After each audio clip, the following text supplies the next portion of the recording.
ആലപ്പുഴയിൽ നിന്ന് അശ്വിൻ പാലാഴി കൂടി വിവരങ്ങൾ നൽകാനായി ചേരുന്നുണ്ട്. അശ്വിൻ, ഏറെ ഉറ്റുനോക്കുന്നത് നാളത്തെ ജി സുധാകരന്റെ വാർത്താ സമ്മേളനം തന്നെയാണ്. ഈ വിഷയം സംബന്ധിച്ച് നാളെ ഒരു തീരുമാനമുണ്ടാകും, നാളെ ഒരു പ്രഖ്യാപനം ഉണ്ടാകുമെന്ന് കരുതാമോ ഈ ഘട്ടത്തിൽ?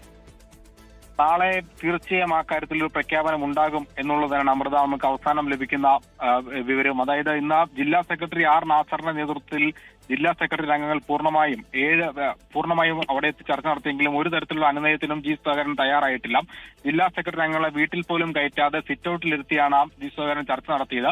അവർ പറഞ്ഞത് വാർത്താ സമ്മേളനത്തിൽ നിന്ന് പിന്മാറണം, ഒപ്പം അംഗത്വം പുതുക്കാനില്ല എന്ന തീരുമാനത്തിൽ നിന്നും പിന്മാറി നിലപാട് മയപ്പെടുത്തണം എന്ന ആവശ്യമാണ് ജില്ലാ സെക്രട്ടറി അംഗങ്ങൾ മുന്നോട്ട് വെച്ചത്. പക്ഷെ അതിനോട് ഒരു തരത്തിലും യോജിക്കാൻ ജി സുധാകരൻ തയ്യാറായില്ല എന്നുള്ളതാണ് ഏറ്റവും പ്രധാനപ്പെട്ട കാര്യം. എന്തായാലും നാളെ സ്ഥാനാർത്ഥിത്വം സംബന്ധിച്ച കാര്യത്തിൽ അദ്ദേഹം കൃത്യമായ നിലപാട് പ്രഖ്യാപിക്കും എന്നുള്ളത് തന്നെയാണ് ഏറ്റവും ഒടുവിൽ ലഭിക്കുന്ന വിവരം. അതിൽ കോൺഗ്രസിന്റെ പിന്തുണ, അതായത് സ്ഥാനാർത്ഥിയായാൽ UDF പൂർണ്ണമായും പിന്തുണയ്ക്കും എന്ന കാര്യം കൂടി ജി സുധാകരനുമായി ബന്ധപ്പെട്ട അടുത്ത വൃത്തങ്ങൾ വ്യക്തമാക്കുന്നുണ്ട്. അദ്ദേഹത്തിന്റെ ഒരു നിലപാട് പ്രഖ്യാപനത്തിന് വേണ്ടി കാത്തിരിക്കുകയാണ് UDF. നിലവിൽ അമ്പലപ്പുഴ സീറ്റ് ഒഴിച്ചിട്ടുള്ള ചർച്ചകൾ നടത്തുന്നതും ആ ജി സുധാകരന്റെ നിലപാട് പ്രഖ്യാപനം നാളെ ഉണ്ടാകും എന്നുള്ള പ്രതീക്ഷയിലാണ്.